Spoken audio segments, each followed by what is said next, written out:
Bueno, buenos días a todos y bienvenidos y muchas gracias por acompañarnos en este nuevo webinar en materia de sostenibilidad. Hoy venimos a hablar de sostenibilidad desde un punto de vista de inversión y en concreto de la inversión con un objetivo social. Vamos a tratar a lo largo del seminario de identificar cuáles son las palancas clave que nos van a permitir identificar, analizar esas oportunidades de inversión en el ámbito de la inversión sostenible y en concreto qué características debe presentar una inversión para contribuir a un determinado objetivo social. Para ello contamos con un panel de primer nivel y una agenda que nos va a permitir conocer o entender la inversión con un objetivo social desde una triple perspectiva, ¿no? En primer lugar, y con el primer diálogo, vamos a conocer la inversión sostenible o la perspectiva de una inversión social desde el punto de vista de una empresa sostenible, como es Mapfre, y también desde una perspectiva del inversor social, en este caso junto con la Fundación Cepa González Díaz. Antes de incorporar, ¿no? y una vez que hayamos visto este primer contexto, el siguiente diálogo lo abordarán los gestores de un fondo que persigue estos objetivos sociales, un fondo de inversión que es Finaccess Compromiso Social Renta Variable Europa, que nos explicarán cuál es el proceso de inversión y de nuevo pues cuáles son estas características o requisitos que han de presentar este tipo de inversiones, y lo harán de la mano de Pilar Bravo, que será quien se encargue de ir moderando el diálogo entre Jaime de la Morena y Lola Yapoto. Cuando hablamos de sostenibilidad, en los últimos años hemos visto cómo ese concepto de sostenibilidad ha ido evolucionando, ¿no? Y se ha ido creando, bueno, pues una concepción mucho más plural y mucho más global de este término de sostenibilidad. Nosotros cuando hablamos de inversiones sostenibles o hablamos de la sostenibilidad en el ámbito financiero, siempre decimos que debemos entender este concepto desde una doble perspectiva, ¿no? Y es importante tanto analizar la actividad económica, el servicio, el producto que ofrece una empresa y si éste contribuye a resolver un desafío, en este caso social o medioambiental, pero también que las prácticas, las conductas empresariales de las empresas han de ser coherentes con esos objetivos y, por tanto, contribuir también a esos potenciales impactos indirectos. Sobre estos aspectos profundizaremos a continuación con Mónica y Nuria, que ahora mismo les daré paso y las presentaré. Pero también es importante entender por qué hoy hablamos de aspectos sociales y no únicamente de aspectos medioambientales, que ha sido, ¿no?, la tónica de los últimos años o ha sido esa tendencia dentro de la sostenibilidad que ha ganado un mayor protagonismo.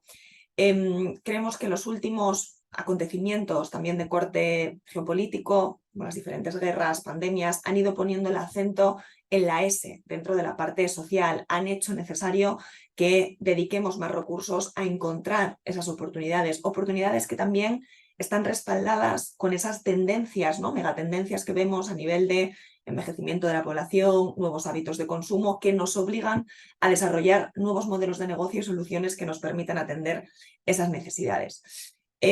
Con estos condicionantes o estos argumentos son los que nos han llevado hoy a centrar nuestro diálogo en el ámbito social. Y para eso quiero ahora introducir y presentar a las dos primeras protagonistas, que son Mónica Zuleta Díaz, Group Head of Sustainability en Mapfre, y Nuria Alonso Mateos, directora de la Fundación Cepa González Díaz.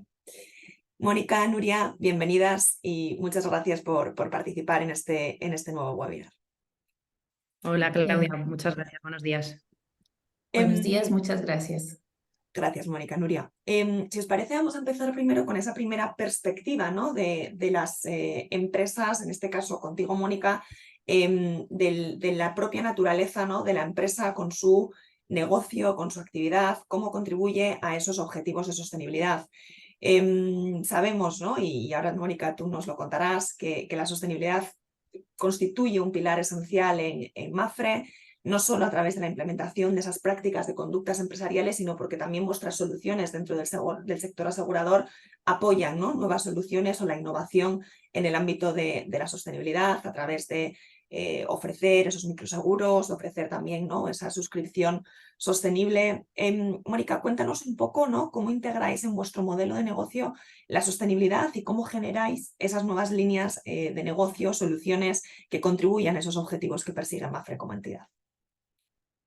Bueno, primero agradecer a AFI por pues, la oportunidad de poder compartir un poco lo que hacemos en Mapfre en los temas de sostenibilidad y pues Claudia por la invitación y las preguntas. Nosotros pues en Mapfre, como sabéis, somos una aseguradora global, tenemos presencia en Europa, en Estados Unidos, en Latinoamérica, con más de 31 millones de clientes, 31.000 empleados, de los cuales el 97%, más del 97% tienen contratación indefinida, que eso es parte de lo que representa nuestro empleo de calidad y ese compromiso con la sociedad, con más de 250.000 colaboradores entre proveedores, agentes e intermediarios. Esa presencia global que tenemos y la presencia en Latinoamérica, un poco la pregunta que introducías tú de cómo estamos ayudando a generar impacto en esas comunidades donde operamos, cómo ayudamos desde los microseguros a ese cierre de la brecha de aseguramiento que hay en la región. Como sabemos hoy, la brecha digamos que el peso de la industria aseguradora en Latinoamérica es del 3%, muy por debajo de lo que representa la economía latinoamericana en su conjunto, que es ese entorno del 8%. Entonces, nosotros creemos que es importante que como compañía aseguradora podamos contribuir a cerrar esa brecha de aseguramiento. Y pues una de las actuaciones y líneas que tenemos dentro de nuestro plan de sostenibilidad es cómo generar accesibilidad a los seguros a poblaciones de bajos ingresos y colectivos vulnerables, desarrollando seguros adaptados a sus necesidades, tanto en la forma de distribución como en las coberturas. Algunos ejemplos, porque pues podría pasar aquí la mañana contando ejemplos, pero algunos ejemplos de lo que estamos haciendo, sobre todo en Latinoamérica. En Centroamérica, por ejemplo, tenemos acuerdos con microfinancieras en los que se incluye pequeños seguros de salud y seguros de vida, y lo que hacemos es realmente adaptarlos a esas poblaciones. En Guatemala, por ejemplo, tenemos un servicio de salud. Guatemala tiene diferentes idiomas, dentro del idioma español, pero tiene diferentes idiomas, y lo que hacemos es adaptar ese servicio a los idiomas que tiene el país, de tal manera de cerrar esas brechas de inclusividad y accesibilidad, porque muchas veces cuando nos acercamos a las comunidades, parte de lo que pasa es que no nos entienden o no es cercano. En Colombia tenemos un acuerdo, por ejemplo, con Bancamía, que es una entidad con sentido social que atiende de forma exclusiva emprendedores de bajos ingresos, y ahí tenemos una oferta de productos para los temas agrícolas, para pequeños cultivadores en Colombia, temas de decesos, de accidentes personales.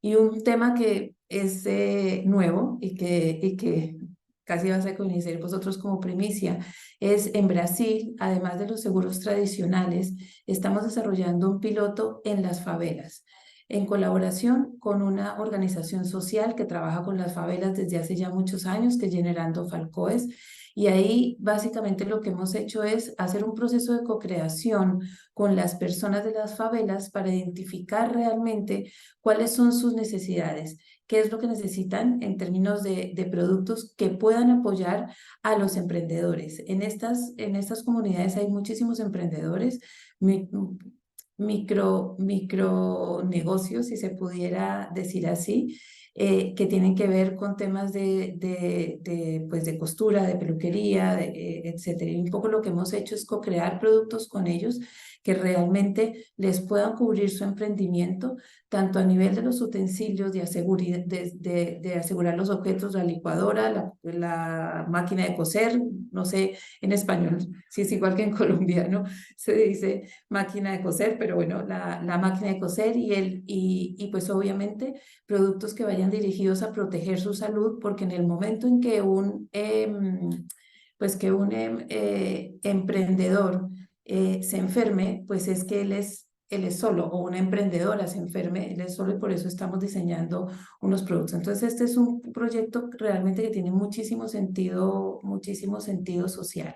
En la parte de inversión que hacías tu introducción, diciendo cómo las inversiones pueden generar un impacto social, nosotros además pues de lo que tenemos un fondo de inclusión responsable, un fondo de ESG, estamos en este momento lanzando un fondo biometano que va, como quien diría, la parte de transición energética, pero que tiene un gran componente social porque se van a desarrollar 25 plantas de biometano en España, las cuales van a generar 70 empleos directos y alrededor de 240 empleos indirectos.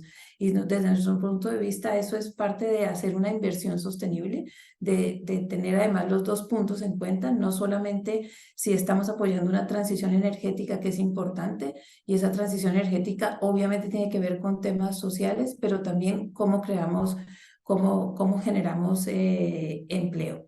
Y frente a tu pregunta de la suscripción sostenible, y con esto me paro para dar espacio a lo siguiente, nosotros lo que hemos hecho es crear un modelo de, si se pudiera decir así, una metodología propia de verificación de cómo las empresas a las cuales aseguramos y las empresas en las cuales invertimos, cuál es su riesgo frente a los temas ambientales, sociales y de gobierno.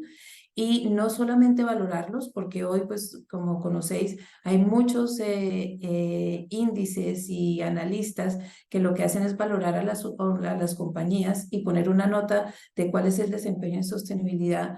Pero nosotros lo que estamos haciendo es yendo más allá y pudiendo hacer un proceso de engagement con aquellas empresas, obviamente, que vemos que hay una brecha, y poder entender cuál es su compromiso con la sostenibilidad, cuál es su plan de sostenibilidad, tanto en términos ambientales como en términos de derechos humanos. Por ahora, pues eso, Claudia, y más adelante compartiremos otros de los temas. Muchas gracias, Mónica, porque yo creo que has ilustrado muy bien y muy claramente, ¿no?, muchos de los puntos que son relevantes, y que además, bueno, pues ejemplifican también la necesidad de aterrizar en según qué zonas, ¿no?, geográficas se operen las necesidades puntuales y esas necesidades, ¿no?, que puedan tener las diferentes poblaciones, precisamente para optimizar y garantizar ese impacto, ¿no? Creo que también ha sido muy interesante, y luego me imagino que Lola y Jaime también lo comentarán, ese doble siempre impacto que tenemos, ¿no?, cuando hacemos inversiones relacionadas más con el clima, con cuestiones medioambientales, que al final acaban redundando en un bienestar social, ¿no?, en un impacto también a nivel de sociedad. Y bueno, esa última parte, ¿no?, de la suscripción sostenible y con la integración de los riesgos de sostenibilidad, que luego también profundizaremos un poco más. Pero me quedo, Mónica, también con lo que comentabas, ¿no?, y insistías en esa inclusión, en esa accesibilidad, que yo creo que también es algo que desde la Fundación CEPA, y Nuria ahora nos contará, pues persiguen, ¿no?, y ayudan con su propia misión. Nuria, por vuestro lado, como decíamos, ¿no?, vuestro objetivo al final es la promoción de actividades de carácter asistencial, cultural, que permitan impulsar, ¿no?, ese desarrollo humano y personal, especialmente en ciertas poblaciones, ¿no?, que hayan podido ser más vulnerables o que queden excluidas, e incluso pues, fomentar, ¿no?, ese desarrollo social en determinadas locales y zonas.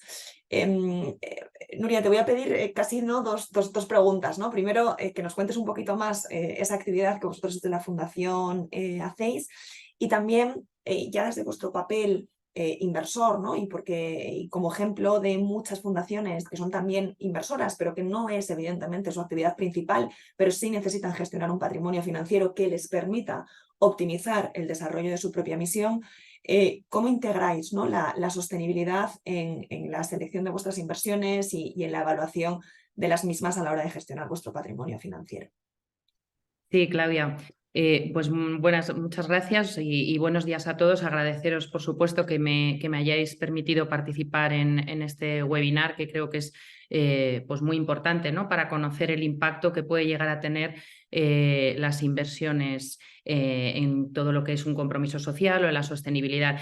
Por contextualizar un poco dónde estamos y cómo nacemos, nosotros somos una fundación que ya hemos cumplido 10 años este año, y que nacemos por la voluntad de dos personas que son emigrantes, que retornan a España, a su localidad, que está en la montaña leonesa, y consideran, bueno, pues que quieren aportar su granito de arena para ayudar a las personas que más lo necesitan. Además, coincide cuando se plantea este proyecto que España estaba atravesando una de las mayores crisis económicas de su historia, ¿no? Como fue en el año 2012, que todos recordamos. Y cuando se plantea el nacimiento de la fundación, surge sobre todo para ayudar en unas áreas muy concretas. Por un lado, el área de la emergencia social.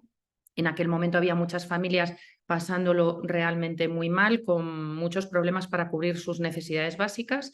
Entonces nosotros, por ejemplo, pues por poneros un ejemplo, ayudamos en lo que ha sido la instalación y lo que es bueno, pues todo el día a día de un economato social que regenta Caritas León, ¿no? Entonces allí pues estamos atendiendo unas 170 familias al año, casi 800 personas, y las personas que acuden allí lo hacen pudiendo adquirir de manera digna, como si fuera cualquier otro supermercado, pero adquiere productos básicos al 25% más o menos de precio de venta al público.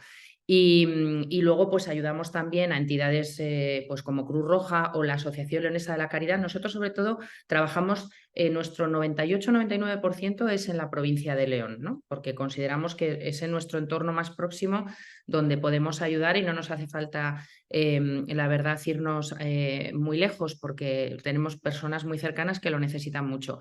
Luego, por otro lado, que fue una de las raíces también de la fundación, ha sido la colaboración con la Universidad de León. En aquel momento, que en el año 2012, hubo muchos alumnos de la universidad, y eso seguro que pasó en muchas otras universidades, que habían fraccionado su matrícula, ¿no?, de estudios universitarios, y de pronto llegó el segundo pago de la matrícula y no podían hacer frente. Entonces nosotros ayudamos a casi 70 alumnos con el pago de esas matrículas de grado y no perdieron el curso. O, por ejemplo, tenemos esa parte que empezamos en aquel año ya 2012-2013, pues venimos sosteniéndolo. Tenemos también algún estudiante al que le estamos pagando su contrato predoctoral, o sea, se van a doctorar gracias a la ayuda de la fundación, y sobre todo porque nuestros fundadores creían que las personas brillantes merecían tener la oportunidad de estudiar, ¿no? No que se quedaran por el camino por falta de recursos. Luego enviamos también a niños a Estados Unidos, niños del instituto de la zona del instituto de Boñar, que es una zona pues muy, bueno, pues muy fría, con pues la España vaciada, ¿no?, por así decirlo, con pocas oportunidades, y estos niños pues van a estar en la posición de poder competir con cualquier niño del entorno urbano y poder optar a posiciones en multinacionales siendo completamente bilingües.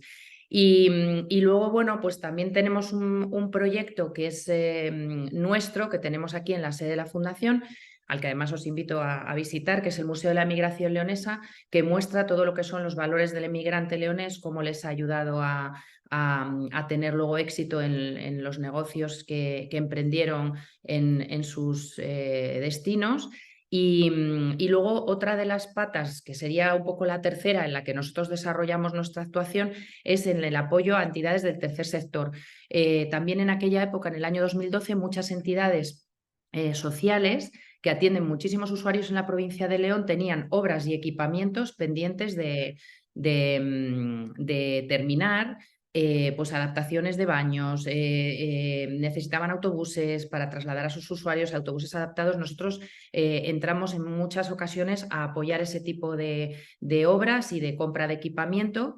Y luego, bueno, lo que han sido nuestros proyectos más mediáticos, uno es en el ámbito cultural y otro en el ámbito sanitario. En el ámbito cultural nos pidió ayuda el Cabildo de la Catedral de León. La Catedral de León es la joya de la corona de nuestra ciudad. Es una catedral gótica maravillosa, tiene 5.000 metros cuadrados de vidrieras que no las hay en el mundo, y tenían el rosetón principal de la catedral, de la fachada oeste, presentaba unos daños terribles, y entonces nos solicitaron ayuda y nos llevó 4 años el hacerlo, ¿no?, el realizarlo, pero todo lo que fue el rosetón y el hastial, pues bueno, para todos los leoneses fue una ayuda muy importante, y la verdad que, bueno, así nos lo han reconocido, sobre todo a uno de nuestros fundadores, que fue medalla de oro de la ciudad de León, ¿no? A don Cesario González. Y luego otro proyecto también muy importante que, digamos, está atendiendo a unas 800.000 personas es el tomógrafo cardíaco del Hospital de León. El servicio de cardiología del Hospital de León ya era de por sí un servicio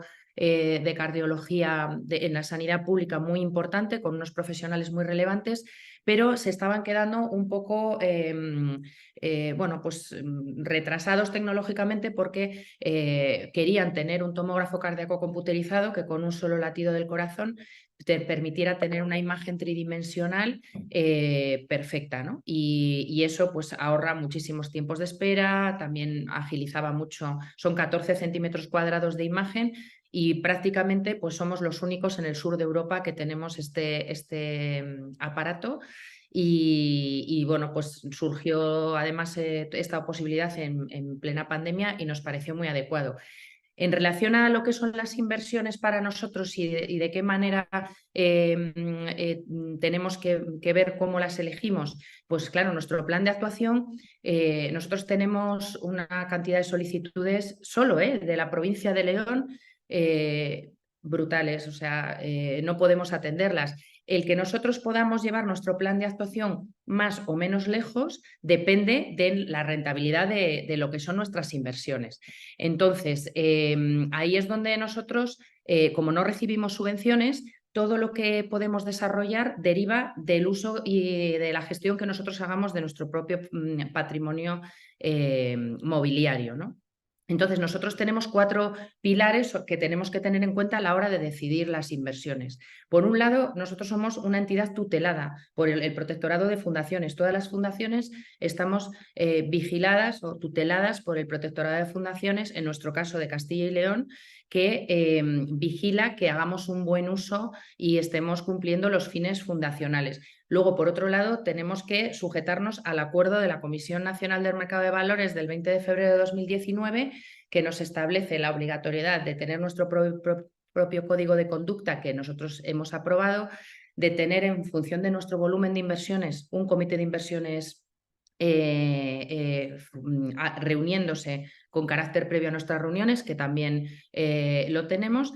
Y luego, claro, tenemos que buscar una rentabilidad de nuestro patrimonio, pero a la vez con una preservación del capital. No nos vale unos fondos que puedan ser muy atractivos, pero que pongan en riesgo nuestro patrimonio fundacional. Y a la vez tenemos que tener, a la hora de elegirlos, un flujo de caja que nos permita ir atendiendo nuestro plan de actuación a lo largo del año.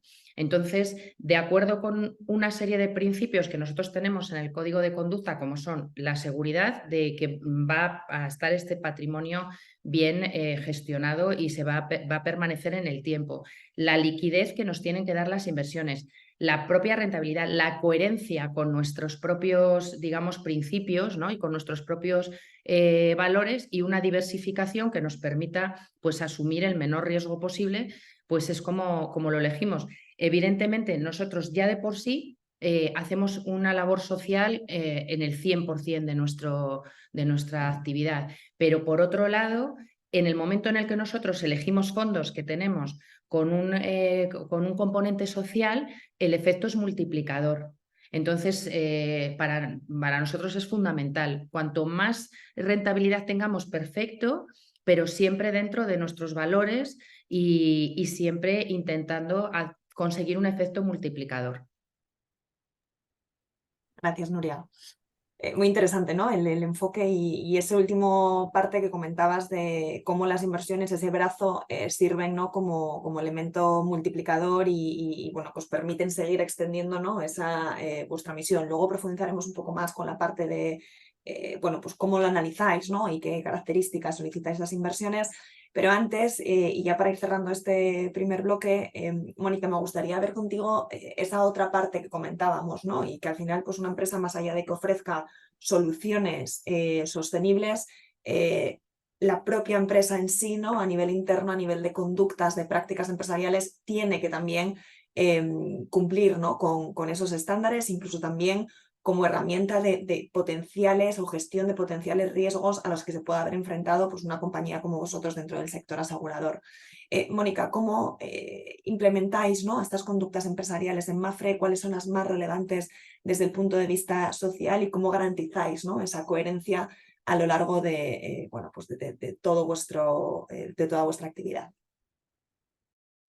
Bueno, como dices, pues hay que actuar tanto externamente como internamente. Parte de lograr que la sostenibilidad realmente sea una cultura y una convicción dentro de las organizaciones es que internamente también tengamos un modelo de trabajo sostenible.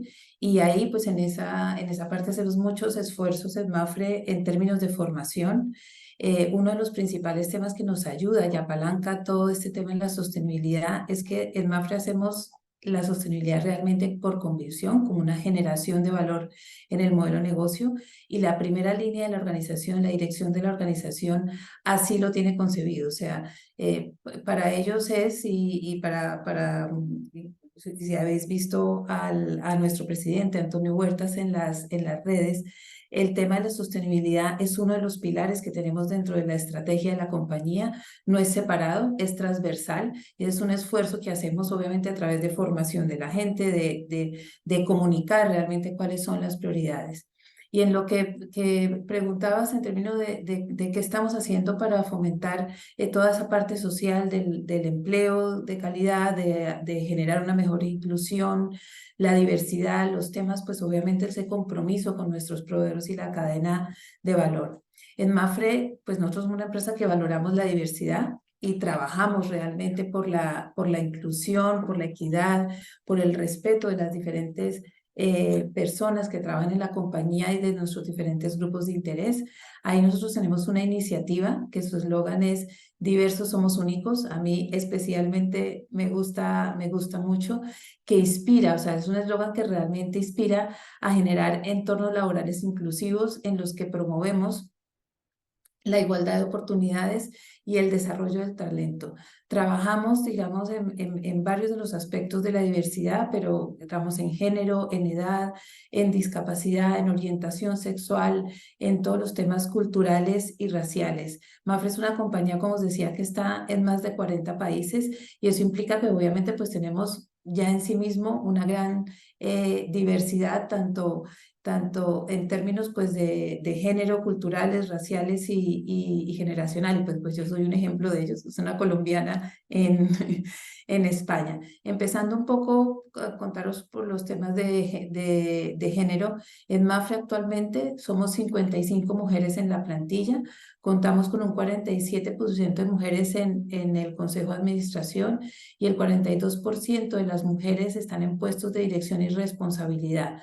Esto para nosotros no es un tema de cuotas, es un proyecto que empezó ya hace varios años en Mapfre. Tenemos un proyecto que es la red de liderazgo femenino, donde pues obviamente trabajamos para el desarrollo de las mujeres y que las mujeres tengan pues las mismas oportunidades para desarrollarse en Mapfre y participar en el negocio como lo tienen los hombres. Tenemos un objetivo en nuestro plan 22-24 de cerrar la brecha salarial de género, más o menos 1, ya llegando al 0.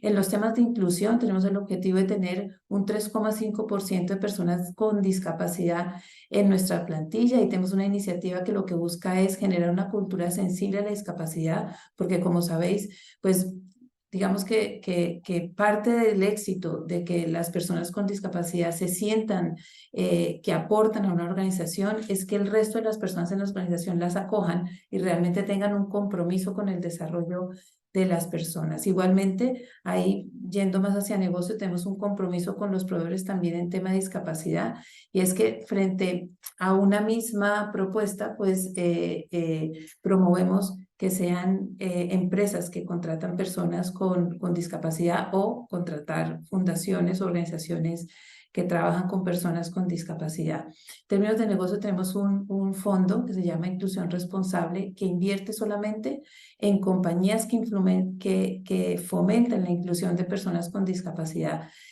Condiciones obviamente laborales dignas, igualdad de oportunidades, y ahí tenemos una serie de indicadores a través de los cuales las medimos.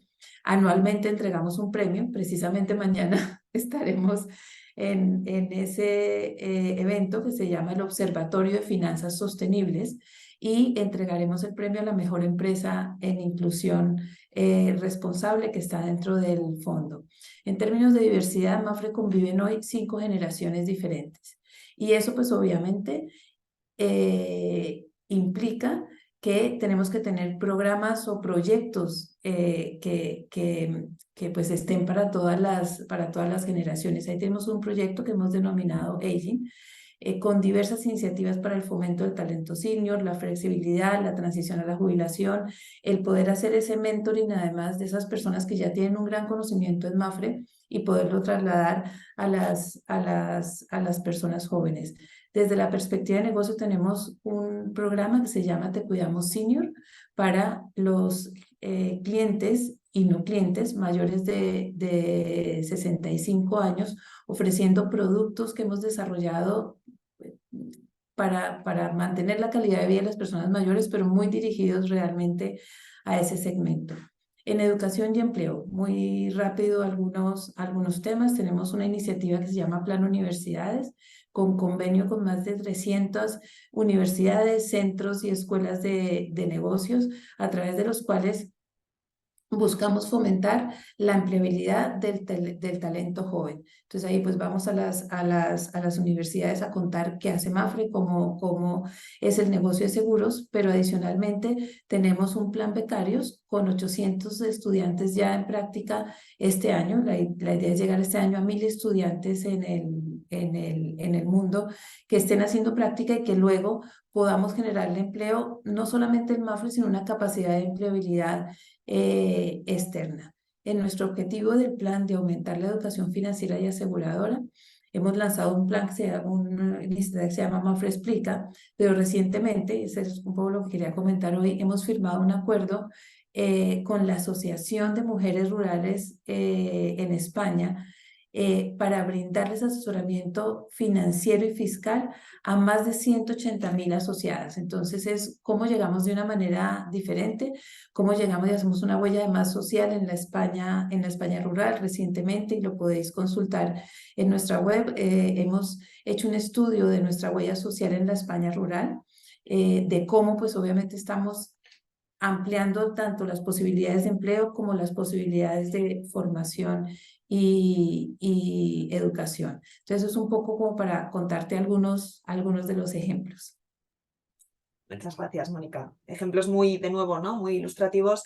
Y sí me quedo, ¿no? con lo que comentabas al inicio de que, oye, esto no es un tema de cuotas, ¿no? Es decir, es algo que realmente está embebido en la organización, es algo que se busca porque se entiende que genera valor a la actividad, evidentemente no solo desde una perspectiva social, pero también valor interno para la compañía, y que además es algo, ¿no? que depende de ese primer nivel a nivel de gobernanza interno en la compañía, ¿no? Y que permite garantizar pues, esa permeabilidad en toda la actividad. Gracias, Mónica. Nuria, terminamos contigo, bueno, pues un poco dando forma, ¿no? a esas últimas ideas que nos comentaba sobre la parte de inversiones, y precisamente pues todo lo que nos comentaba Mónica ilustra pues bueno, pues los desarrollos que cuando hacemos inversiones en materia de sostenibilidad debemos analizar, debemos conocer realmente para entender cómo esas inversiones, cómo esas empresas potencialmente invertibles están integrando la sostenibilidad, y por lo tanto garantizar que nosotros como inversores pues estamos trasladando correctamente esos flujos de inversión. Nuria, desde vuestro punto de vista, ¿cómo analizáis, ¿no? o qué tipo de información solicitáis a vuestras inversiones cuando tenéis que hacer ese análisis de sostenibilidad o cuando tenéis que hacer ese ejercicio de transparencia de cómo habéis gestionado vuestro patrimonio financiero en línea con vuestra misión? Pues mira, nosotros, como te decía, seguimos al pie de la letra el acuerdo de la Comisión Nacional del Mercado de Valores. Entonces, Lógicamente nos hemos dado nuestro propio código de conducta con los principios que entendemos que son necesarios y, por supuesto, la transparencia es uno de ellos. El comité de inversiones que tenemos establecido, en el que forman parte también nuestros asesores en este sentido, pues nos indican qué tipo de inversiones nos pueden venir mejor. Lógicamente nosotros valoramos que las compañías pues no sean compañías que bueno, pues no casen, ¿no? Con nuestra forma de ver el mundo, y sobre todo, como os comentaba, para nosotros es muy importante qué tipo de flujos de caja nos van a dar, qué tipo de rentabilidad, dentro de las premisas de conservación del capital, de tener una rentabilidad adecuada y de no poner en riesgo la inversión. En el momento en el que nosotros vamos a tener la posibilidad de elegir entre unos fondos o unos productos que nos permitan cumplir también una parte sostenible, una parte social, y nos van a dar pues una rentabilidad prácticamente similar a otro que no lo hace, nuestra opción es clarísima, por lo que te decía, por la necesidad de ese efecto multiplicador y ese compromiso social que nosotros tenemos en nuestra propia esencia fundacional. Estupendo. Pues muchas gracias, Nuria y Mónica, por cumplir con el tiempo. De nuevo, agradeceros vuestra participación y ahora le doy paso a Pilar Bravo, directora de Desarrollo de Negocio de Finaccess, bueno, pues para que aterricemos, ¿no? Ya en materia inversora, pues cómo llevar a la práctica todas estas ideas que Nuria y Mónica han ido comentando durante la sesión. Gracias, Claudia. Bueno, en primer lugar, Mónica, Nuria, enhorabuena. Muchísimas gracias por todo el esfuerzo, el trabajo y todos los logros que estáis haciendo por conseguir un mundo mejor para todos. La verdad que es un orgullo que sean dos empresas españolas y todo lo que nos habéis contado es precioso. Y bueno, tras ver cómo habéis contado cómo con vuestra actividad contribuís a resolver los desafíos sociales actuales que tenemos, a impactar en la sociedad, ahora subimos un escalón y nos planteamos si también es posible un doble objetivo, es decir, que la inversión sea social y a la vez también sea una inversión rentable, es decir, poder obtener una rentabilidad financiera a esas inversiones sociales. Para ello contamos con la presencia de Jaime de la Morena, consultor de AFI, y también con Lola Jacotot, gestora de renta variable de Finaccess Value, que nos van a explicar cómo integran esos factores ESG, esos criterios extrafinancieros, en las tomas de decisiones, cómo los incluyen para tomar las decisiones de inversión y conseguir que en el fondo Finaccess Compromiso Social Europa se cumplan estos dos objetivos, el ser una inversión social y también una inversión rentable. Brevemente, un minuto para explicar quién es Finaccess Value, por si alguno no nos conocéis. Somos una agencia de valores que pertenecemos al grupo financiero Finaccess, con más de 20 años de experiencia en gestión patrimonial, con presencia en varios países, en Estados Unidos, en México y en España. Y nuestro objetivo principalmente es el crear valor de manera sostenible en el patrimonio de nuestros clientes a lo largo de las generaciones. Y ya comentando sobre el fondo Finaccess Compromiso Social Europa, que es donde pensamos que de una manera conjunta se integran esos objetivos sociales y esos objetivos financieros, os explico que Finaccess Compromiso Social Europa es un fondo de renta variable europea que busca, a través de sus inversiones, contribuir a varios objetivos sostenibles. En concreto, están enfocados en el ámbito social. Ahí lo que tiene es una cartera diversificada de 40 compañías europeas, una cartera con una diversificación sectorial y geográfica, donde los objetivos sociales perseguidos están relacionados con la salud, con la educación, con la inclusión y la accesibilidad financiera, con el desarrollo de ciudades y comunidades sostenibles y con la tecnología aplicada transversalmente a cualquiera de estos ámbitos. Aquí los gestores nos explicarán cómo se fijan en el qué hacen las empresas y en cómo lo hacen. Es decir, invierten en compañías que con su actividad contribuyen a resolver problemas sociales, es decir, con su actividad con el qué contribuyen a sus objetivos sociales, pero también se fijan en el cómo, es decir, que lleven a cabo unas prácticas empresariales que muestren unos elevados estándares de compromiso social. Eso es muy importante. Es como si, por ejemplo, invertimos en una empresa de residencias de ancianos donde luego no se trata bien a los empleados o a los propios ancianos, ¿no? Entonces no tendría ningún sentido. Los objetivos sociales perseguidos por el fondo están muy relacionados con lo que han comentado Mónica y Nuria anteriormente, pues con el trabajo decente, con la inclusión financiera, con la educación, con el crecimiento igualitario, inclusivo y de calidad, con la salud, con, bueno, son una serie de objetivos también presentes en los ODS, en los Objetivos de Desarrollo Sostenible, y que nos parece que, pues, que aportan bastante a la hora de poder construir una cartera dentro de un patrimonio financiero que te aporte un doble objetivo. El fondo es artículo 9 y sin más doy paso a Jaime en primer lugar para que por favor nos expliques, Jaime, en el fondo Finanzas Compromiso Social Europa, cómo aplicáis esos criterios y cómo... ¿Perdón? ¿Me veis? Sí. Y cómo hacéis para pasar esos filtros, esa metodología que utilizáis para poder tener un universo invertible. ¿Cómo es el proceso de inversión, Jaime? Pues nada, efectivamente, Pilar, bueno, en primer lugar, muchas gracias por la presentación y, bueno, por responder a tu pregunta, Pilar, y como comentabas, pues bueno, el fondo tiene como objetivo invertir en empresas europeas. Y también, como decías, y aspecto que es fundamental, tiene como objetivo invertir en empresas europeas rentables, pero también sostenibles desde el punto de vista social. Es decir, en este caso, los criterios financieros y los criterios de sostenibilidad están totalmente alineados y así es como queremos que sea. A este proceso de filtrado y selección del universo de inversión que ahora comentamos brevemente, le dedicamos pues, mucho tiempo y sobre todo somos muy rigurosos porque creemos que es necesario serlo así para garantizar pues, esa contribución social a través de la metodología que hemos desarrollado y que ahora comento. Entonces, por responder en orden a la pregunta, Pilar, y me iré apoyando en la presentación que si me permitís estoy compartiendo, porque es, pues es muy visual, pues cuál es el universo inicial del fondo de inversión.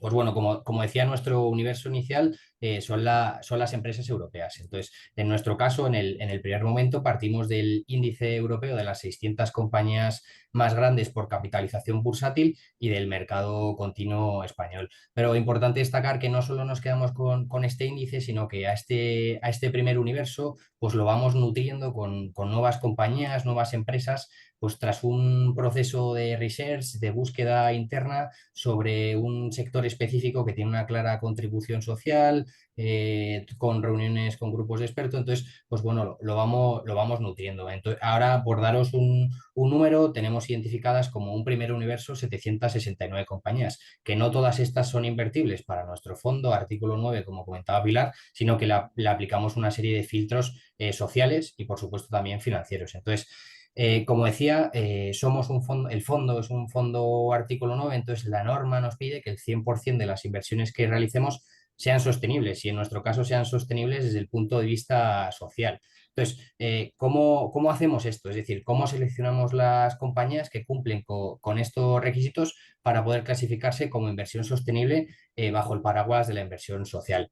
Entonces, para ello hemos desarrollado una metodología que aplicamos en este fondo y que nos permite identificar este tipo de compañías. Y este indicador básicamente lo que hace es darnos dos tipos de señales. Entonces, por un lado, identificamos aquellas compañías que por su propia naturaleza y la de sus actividades económicas pues ya contribuyen a ciertos objetivos sociales y aquí bajo nuestro punto de vista pues tenemos identificadas cinco grandes temáticas que tienen una clara contribución positiva a objetivos sociales, que son salud, acceso a la vivienda, educación, inclusión financiera y ciudades sostenibles.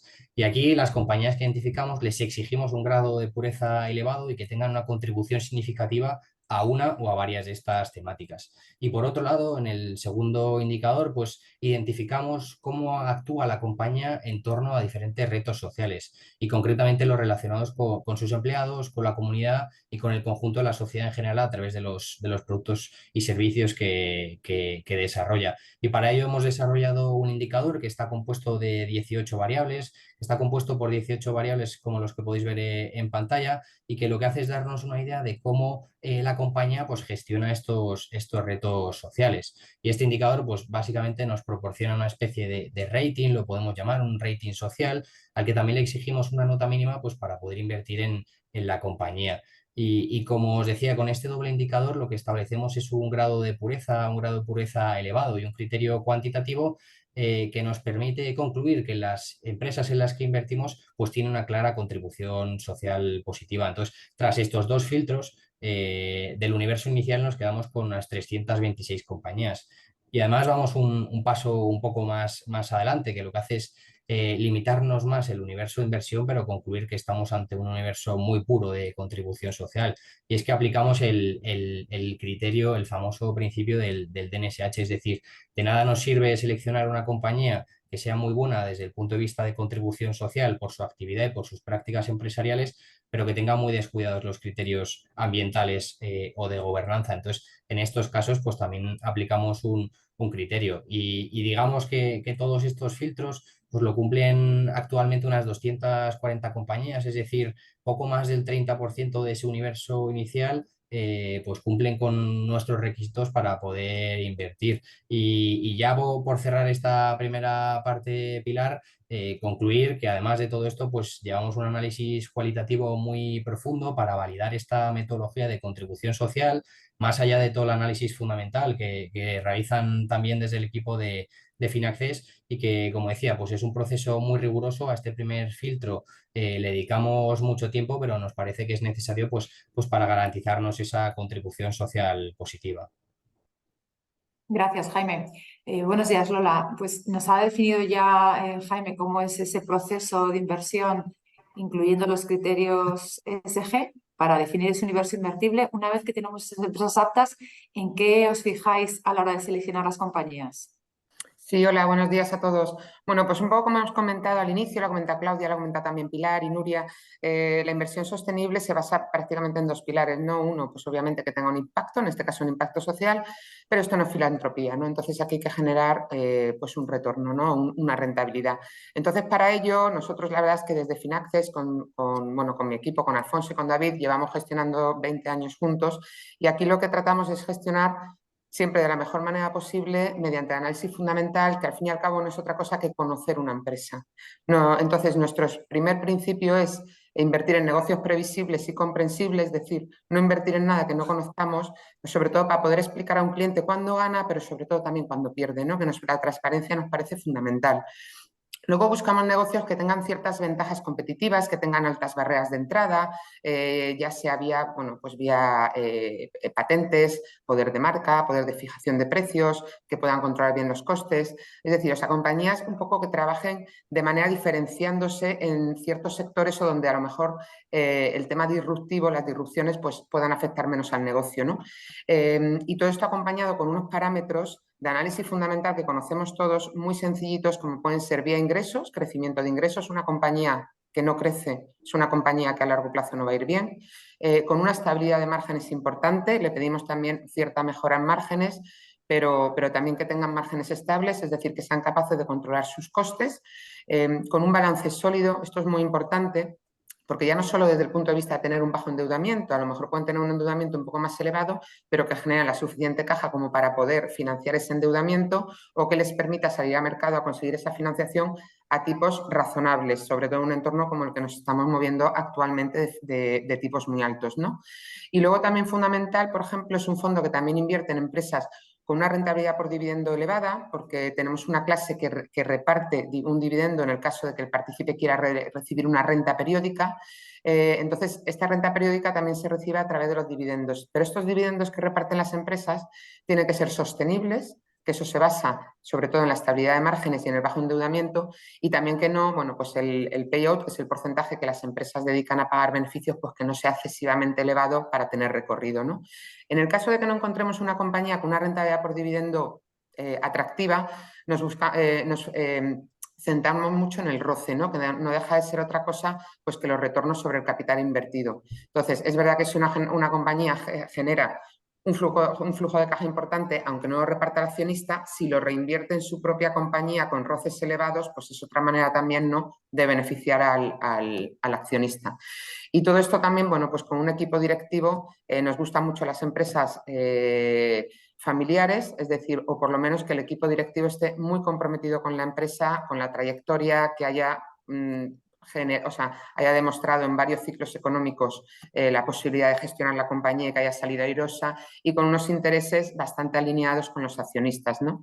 Entonces, en ese sentido parece fácil, ¿no? Pero yo creo que es bastante prudente lo que decimos. A partir de aquí es la manera que tenemos de preservar el capital dentro de que es un fondo de renta variable, como no puede ser de otra manera.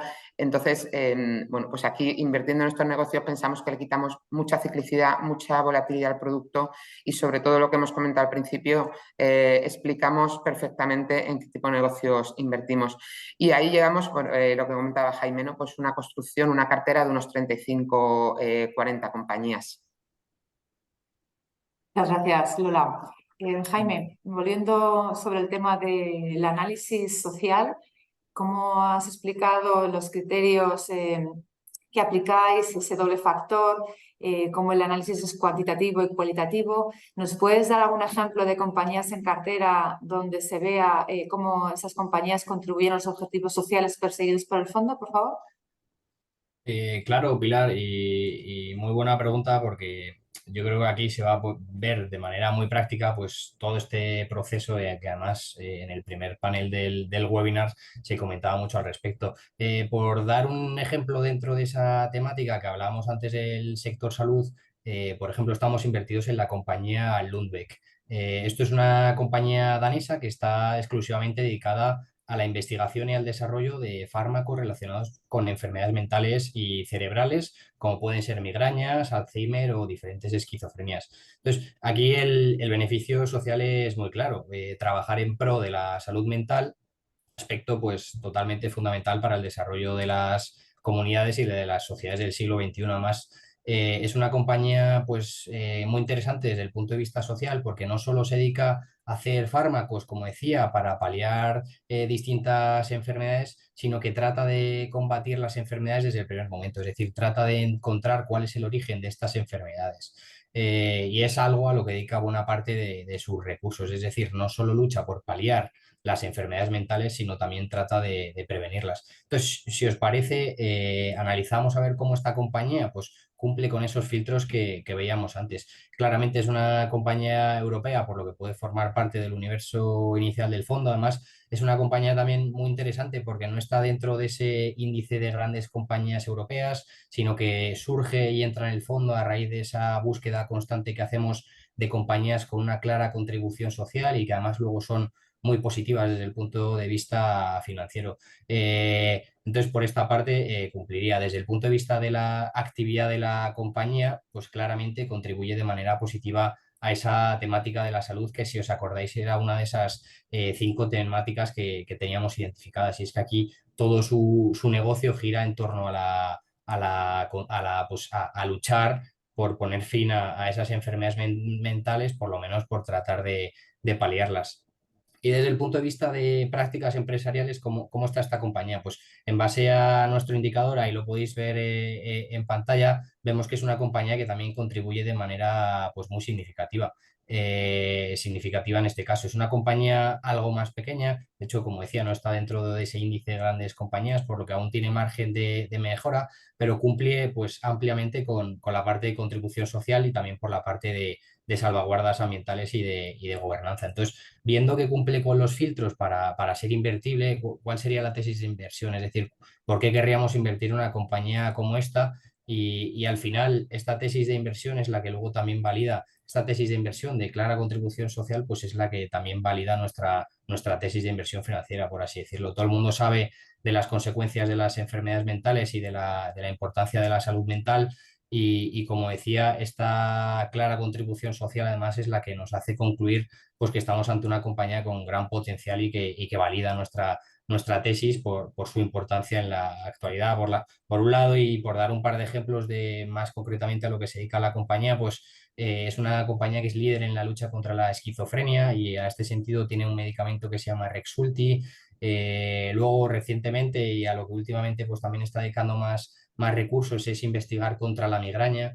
aquí fundamental en la sociedad. Según diferentes estudios, pues casi un 10% de la población sufre o ha sufrido algún tipo de migraña.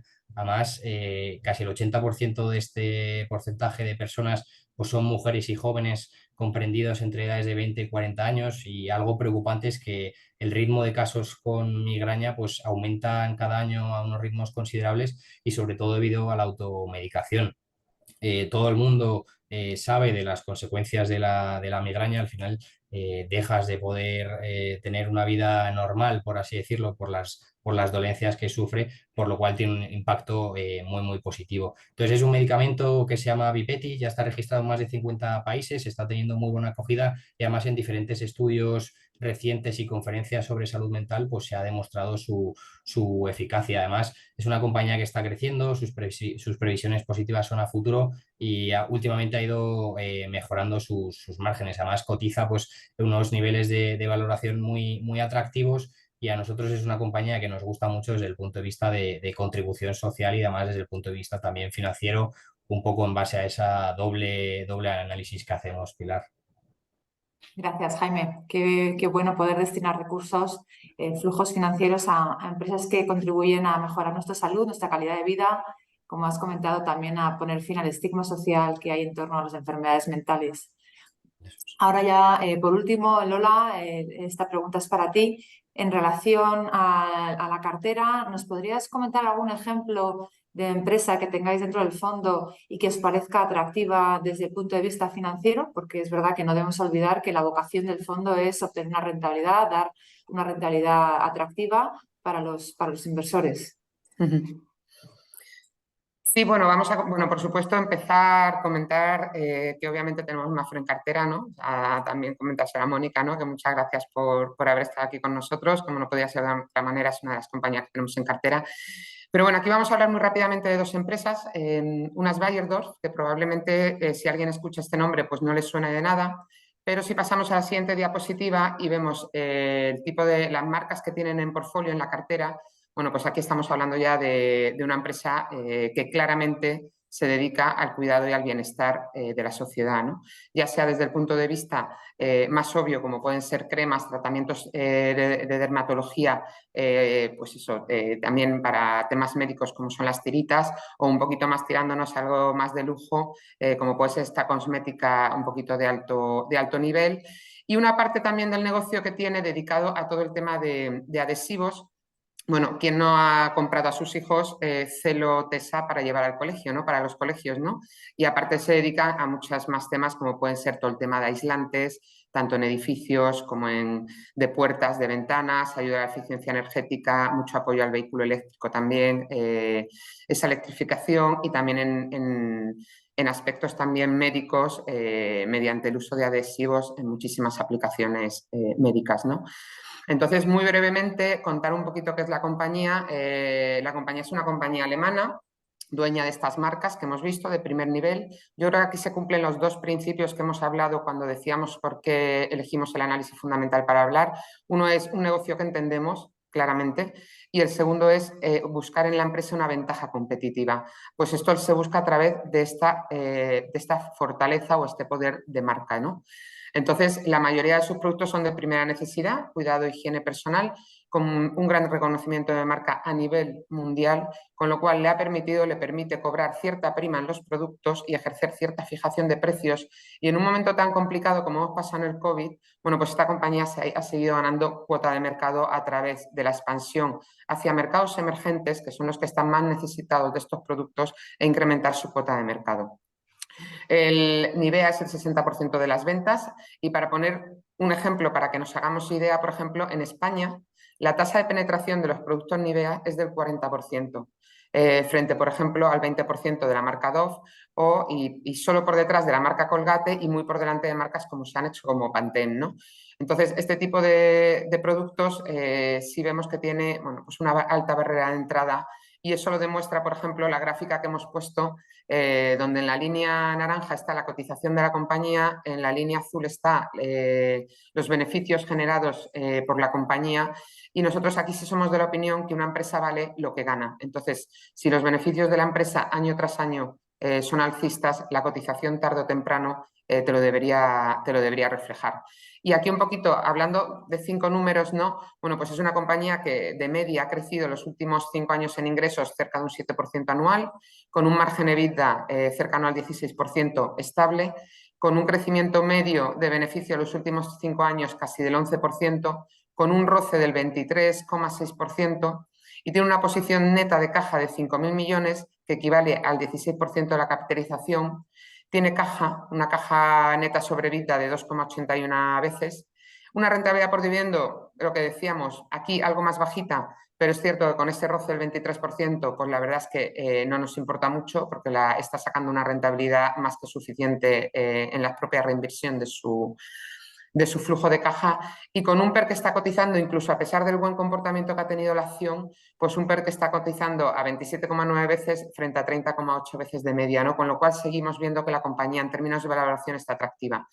Esta compañía, bueno, pues se ha revalorizado en bolsa este año, lleva más de un 20%, y en la siguiente diapositiva vamos a explicar una compañía que, como no podía ser todo bonito, pues que no nos ha salido excesivamente bien este año. Esta compañía se llama Aedifica, como podemos ver en la diapositiva anterior.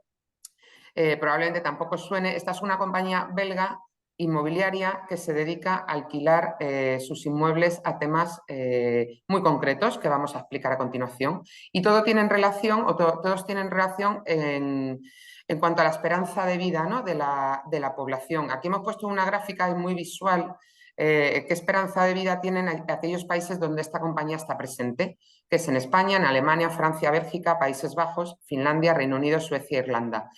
Como podemos ver, en todos los países la esperanza de vida no solo ha aumentado en los últimos años, sino que se sitúa por encima del 80%, ¿no? Con lo cual, sí pensamos que hay un nicho de la población, que es la población mayor, pues que cada vez va a necesitar, por suerte o por desgracia, pues sitios donde poder vivir y donde poder estar. Aquí en la gráfica de la derecha está la pirámide poblacional. La pirámide poblacional de diciembre de 1960, pues la podemos ver aquí, una pirámide pues prácticamente formada, donde, bueno, pues la población envejecida no representaba gran parte de la población total. Sin embargo, vemos, por ejemplo, la pirámide poblacional 2019 y como vemos ya que esto de pirámides se parece poco, ¿no? Entonces, en ese sentido, ya pasando a la empresa, la siguiente diapositiva ya contamos lo que hace esta compañía. Esta compañía es una inmobiliaria especializada en alquilar sus inmuebles única y exclusivamente a productos que vayan dedicados a residencias de ancianos, a cuidados de mayores, a atención médica, a clínicas, a hospitales, a residencias de estudiantes, pero fundamentalmente todo basado en esas necesidades que vamos a tener el día de mañana, ya sean nuestros mayores o nosotros probablemente en unos años. Con una población que envejece, pues se espera que la capacidad de los hogares de ancianos se duplique en 2050, ¿no? En Europa, lo cual esto deja un potencial de crecimiento a esta empresa impresionante, ¿no? Y además las características que tiene esta compañía es que tiene muchísima diversificación de clientes, ya no sea, pues lo que hemos dicho, en cuidados, en residencia de ancianos, también en edificios para servicios a la comunidad, en centros de cuidado de personas de día, en escuelas, en centros para personas con necesidades especiales. Entonces aquí esta diversificación que hace que ningún cliente pese más de un 11%, pues también protege bastante a una empresa que no debemos olvidar que se dedica a alquilar los inmuebles. Tiene una duración media de las rentas de 20 años, o sea, sus inmuebles están alquilados con contratos a 20 años, los cuales además se actualizan a la inflación y solo el 5% de los contratos te vencen anualmente, ¿no? Para ponernos un poco en contexto, la valoración de activos, la última valoración de activos de todos sus inmuebles que le hizo una empresa especializada en esto, valoraba la compañía en 5.600 millones. Esta compañía actualmente capitaliza 2.700 millones. Con lo cual vemos aquí también que se abre un gap bastante importante en lo que vale un negocio y lo que está cotizando actualmente, ¿no? La tasa de ocupación está en el 100%. El loan to value, que es el apalancamiento que tiene la compañía, está en el 39%, con un objetivo del 40-45%, con lo cual es una compañía que todavía podría apalancarse un poco más, no está estresada financieramente y tiene una buena generación de caja y un coste de deuda pues muy bajo control, apenas del 2,1%. El crecimiento de ingresos, pues lo vemos aquí, 29% los últimos 5 años anualizado, de manera anual, con un margen EBITDA del 115%, esta compañía controla muchísimo los costes, y un crecimiento de beneficio neto del 16%, porque aquí sí es verdad que es una compañía con un endeudamiento alto, al ser una inmobiliaria, y que tiene que dedicar parte de su EBITDA pues, a pagar parte de esa financiación. Aquí la rentabilidad por dividendo es un 6,4%, tiene un ROE un poquito más bajito, pero aquí lo buscamos vía rentabilidad por dividendo, y un PER que está una valoración que está cotizando, bueno, pues cerca de 12 veces frente a las 21 veces de media, ¿no? Entonces aquí, bueno, comentamos en este gráfico, la línea azul es la línea de beneficios, vemos que es una compañía que sigue ganando dinero y además de manera muy recurrente, estable. ¿Y qué ha pasado con la línea naranja, que es la cotización en precio este año? Bueno, pues que todo el tema de subida de tipos tan agresivo que llevamos viviendo el último año y medio, pues la verdad es que a este tipo de compañías que son bond proxy, por decirlo de alguna manera, se asimilan más a renta fija que a renta variable, pues en la cotización la verdad es que ha tenido una fuerte penalización.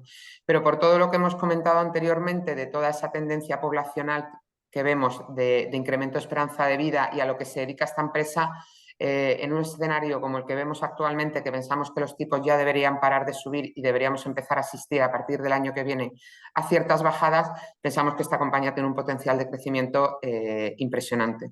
Con lo cual yo creo que aquí se cumplen los parámetros que hemos venido comentando durante toda la presentación, ¿no? De buscar impacto social a través de las inversiones, pero buscar rentabilidad vía estas inversiones. Gracias, Lola. Pues muy interesante estas oportunidades de inversión. Un par de pinceladas de alguna de las compañías en cartera. Hemos comentado que son 40. Y ya para terminar, comentar que el fondo está disponible en clase minorista y en clase institucional, pues para que sea posible invertir desde mucho o desde poco y poder beneficiarse de estas oportunidades de inversión y además contribuir a los objetivos sociales. Y además existe una clase de reparto de dividendo precisamente para que entidades, pues como comentaba Nuria, como fundaciones, pues puedan recibir un flujo de caja recurrente que se reparte 2 veces al año, en junio y en diciembre. Te cedo la palabra, Claudia. Muchas gracias. Gracias, Pilar, y gracias, Lola y Jaime, ¿no? Por aterrizarnos todos estos conceptos que veíamos y por también bueno, pues darles ese sentido financiero, ¿no? Que es tan importante siempre que hablemos de inversiones.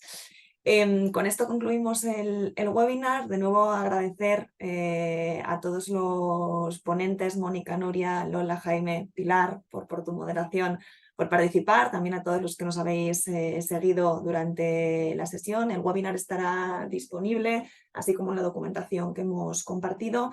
Y como ya estamos fuera de hora y de momento no veo ninguna pregunta, cualquier duda o consulta que pueda surgir a continuación, podéis poneros en contacto con nosotros y estaremos encantados de responderlas vía email. Nada más por nuestro lado, muchas gracias y buen día. Gracias a todos.